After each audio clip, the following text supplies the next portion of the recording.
अस्सलाम वालेकुम। उम्मीद है आप लोग ठीक ठाक होंगे, साथ खैरियत के होंगे, अपना और अपनों का बहुत सारा ख्याल रख रहे होंगे। लव जिहाद क्या है? भगवा लव ट्रैप, इसके नाम पे बहुत सारे हंगामे हो रहे हैं इंडिया में। आखिर ये हकीकत है या फिर फसाना है? इस वीडियो के अंदर जानिए कुछ डिटेल्स लव जिहाद यानी भगवा लव ट्रैप के बारे में। मेरे सामने इस केस का जिक्र हुआ तो पता लगा कि इस तरह के केसेस इंडिया के अंदर बड़ी कॉमनली हो रहे हैं। लव जिहाद के नाम के ऊपर लड़कियां अपने घरों से भाग रही हैं, उसके बाद उनका मजहब चेंज कराया जाता है। जी हाँ, बाकायदगी से मुस्लिम लड़कियों का मजहब चेंज कराया जाता है, उन्हें हिंदू धर्म के अंदर कन्वर्ट करवाया जाता है। उसके बाद ये लड़कियां कुछ अरसे तक अपने हस्बैंड्स के साथ रहती हैं, कुछ महीने, 6 महीने भी हो सकते हैं, साल भर भी हो सकता है। उसके बाद इन लड़कियों को या तो डिवोर्स दे दी जाती है, छोड़ दिया जाता है, या फिर इनको सेक्स ट्रैफिकिंग के अंदर लगा दिया जाता है। कहानी यहाँ पे ये खत्म नहीं होती है। जिन लड़कियों के हस्बैंड्स उन्हें छोड़ के चले जाते हैं, उनको बिल्कुल ही बेसहारा बेआसरा छोड़ देते हैं, वो दर दर भटकती हैं, FIRs दर्ज कराती हैं। कभी कभी तो ये लड़के उनको इतना तंग करते हैं, इतना मजबूर कर देते हैं कि ये लड़कियां सुसाइड करने पे मजबूर हो जाती हैं। आप खुद सोचिए लड़कियों पे क्या गुजरती होगी। ना सिर्फ ये अपने माँ बाप को छोड़ के भागती हैं, बल्कि अपने मजहब को भी लात मार के भागती हैं, एक ऐसे लड़के के साथ जिनसे ये समझती हैं ये बहुत ज्यादा मोहब्बत करती हैं, जिनसे ये समझती हैं कि वो उनका सारी जिंदगी ख्याल रखेगा। उनके खातिर ये अपना मजहब भी कन्वर्ट कर लेती हैं, उसके मजहब को अपना लेती हैं, और फिर कुछ अरसे के बाद जब वही उन्हें छोड़ देता है तो आप खुद सोचिए कि उनकी मेंटल स्टेट क्या होती होगी। हरियाणा, मध्य प्रदेश और उत्तर प्रदेश में तो ऐसे डॉक्यूमेंटेड केसेस भी हैं जहां पे मुस्लिम लड़कियों का उनके कॉन्स्टिट्यूशनल हस्बैंड्स ने उनका मर्डर भी कर दिया। कुछ ऐसी लड़कियां हैं जिनका मर्डर उनके बच्चों समेत किया गया है। लव जिहाद ऑल्सो नोन एज द भगवा लव ट्रैप के ऊपर सोशल मीडिया के ऊपर इसके ऊपर काफी बातें हो रही है। ये केसेस काफी ज्यादा बढ़ रहे हैं जैसे जैसे टाइम गुजरता जा रहा है। लव जिहाद यानी भगवा लव ट्रैप के नाम के ऊपर हिंदू लड़के मुसलमान लड़कियों को फंसा रहे हैं, वो घर से भाग रही हैं, लव के नाम पे घर से भाग रही हैं। वो समझती हैं कि वो वाकई में लड़कों से मोहब्बत करती हैं, अपना मजहब छोड़ देती हैं, हिंदू मजहब को अपना लेती हैं, उनसे शादी कर लेती हैं, और फिर कुछ अरसे के अंदर उनके साथ कोई ना कोई इस तरह का सीन हो जाता है। या तो सेक्स स्लेविंग के अंदर लग जाती हैं, या फिर उनका कत्ल हो जाता है, या फिर उनको दर दर भटकने के लिए छोड़ दिया जाता है, या फिर उनको जहेज के नाम पे इतना तंग किया जाता है, इतना तंग किया जाता है कि वो इवेंचुअली सुसाइड करने के ऊपर मजबूर हो जाती हैं। जब भी सोसाइटी के अंदर किसी भी किस्म का कोई ट्रेंड शुरू होता है, किसी भी किस्म का कोई नेगेटिव ट्रेंड शुरू होता है,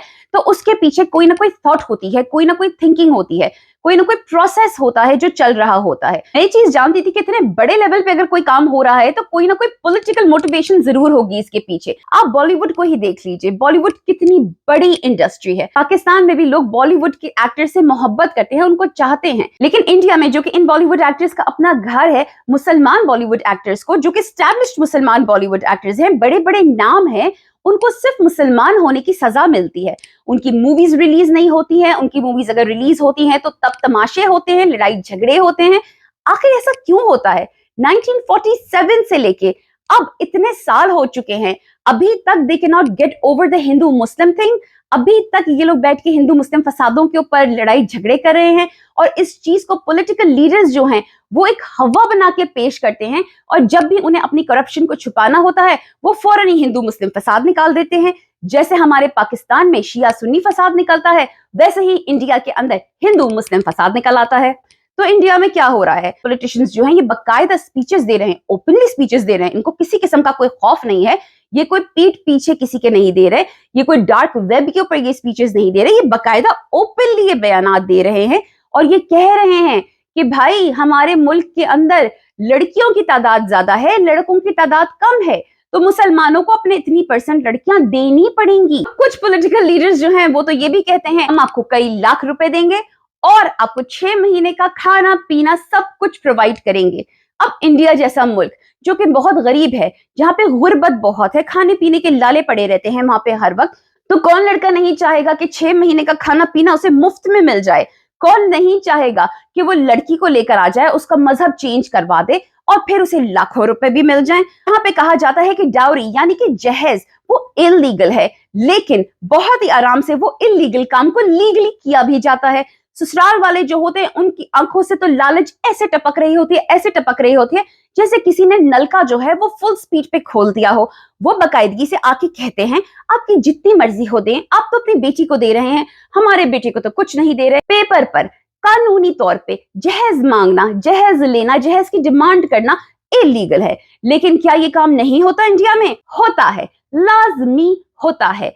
तो ये ससुराल वाले जो बैठे होते हैं, लड़के के माँ बाप जो बैठे होते हैं, जो कि बकायदा अपने लड़कों को बेचते हैं, तो वो क्यों नहीं ऐसी स्कीमों का फायदा उठाएंगे? वो क्यों नहीं अपने सुपुत्रों को कहेंगे कि बेटा मेरे लाल, हमने तुम्हें इतना बड़ा डंगर बनाया है, जाओ जाके किसी मुसलमान लड़की को फंसाओ, उसका मजहब चेंज करो, गवर्नमेंट हमें पैसा दे रही है, उसके लेंगे हम उस पैसे को, और फिर 6 महीने का राशन पानी भी हमें मिल रहा है, वो भी हम लेंगे। मैं ये नहीं कह रही कि पाकिस्तान में बेगैरत कम है, बेगैरत तो हर जगह मौजूद है, लेकिन लव जिहाद जो है वो इंडिया में हो रहा है, तो हम बात इंडिया की करेंगे। अच्छा, यहाँ पे मैं पूरे इंडिया को बेगैरत नहीं कह रही, मैं ये नहीं कह रही कि पूरा इंडिया जो है वो अपने लड़कों को मुसलमान लड़कियों के पीछे दौड़ा रहा है कि जाओ जी जाके उनको फंसाओ और लेकर आओ।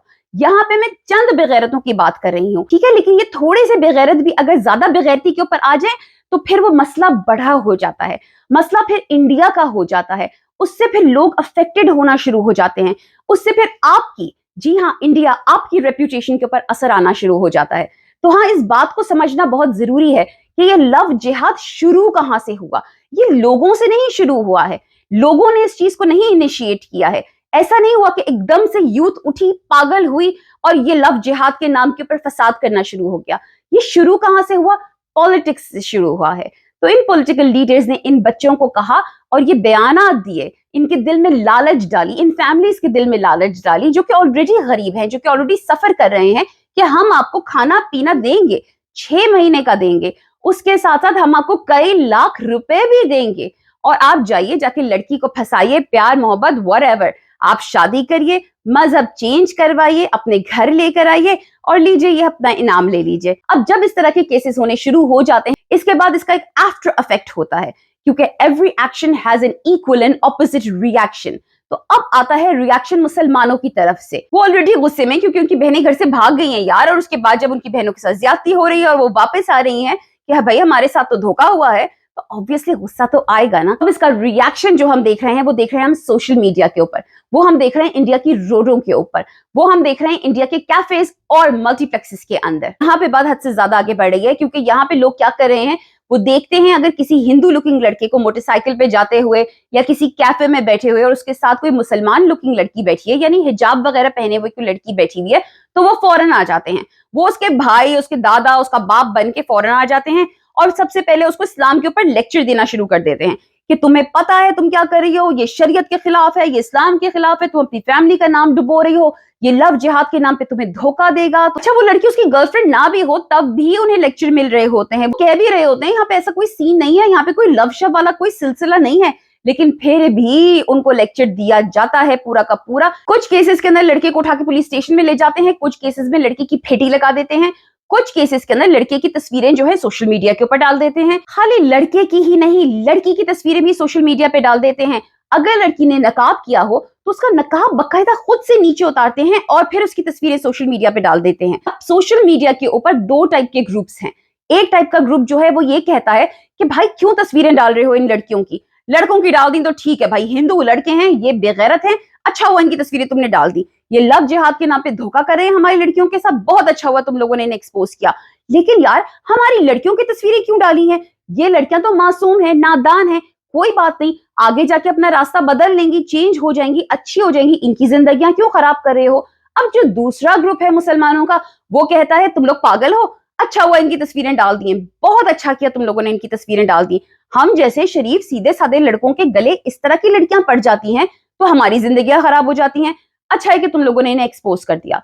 अब यहाँ पे कौन सी स्कूल ऑफ थॉट ठीक है और कौन सी गलत है, आई हैव नो आइडिया। लेकिन आप लोगों को एक बात जरूर याद रखनी चाहिए कि वायलेंस कभी भी किसी भी मसले का हल नहीं होता है। आई थिंक इंडिया की पुलिस को इस बारे में एक्टिव होना चाहिए, नरेंद्र मोदी साहब को इस बारे में एक्टिव होना चाहिए, इस चीज का नोटिस लेना चाहिए कि ये कौन से पॉलिटिकल लीडर्स हैं जो यूथ को इस तरह से भड़का रहे हैं, जो इस तरह की बातें कर रहे हैं, इस तरह के इंसेंटिव्स दे रहे हैं यूथ को।